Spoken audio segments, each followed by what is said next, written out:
नुकत्याच झालेल्या 50व्या golden jubilee anniversary Goshin Ryu karate federation Malaysia आयोजित कराटे स्पर्धा ब्लॅक बेल्ट परीक्षा पंच परीक्षा आयोजित करण्यात आली होती। सदर स्पर्धा 11 डिसेंबर ते 14 डिसेंबर 2024 असे 4 दिवसाचे शिबिर मेटावर हॉटेल सिल्का कोलालंपूर मलेशिया येथे आयोजित करण्यात आले।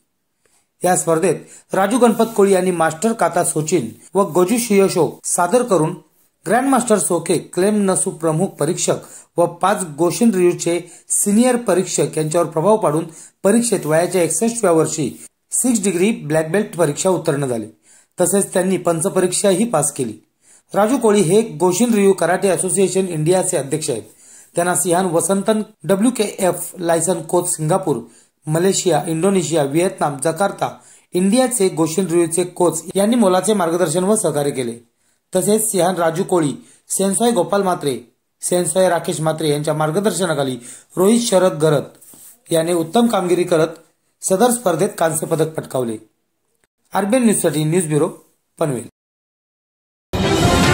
जर तुम्हाला हा व्हिडिओ आवडला असेल तर चॅनलला लाईक, शेअर आणि सबस्क्राईब करायला विसरू नका।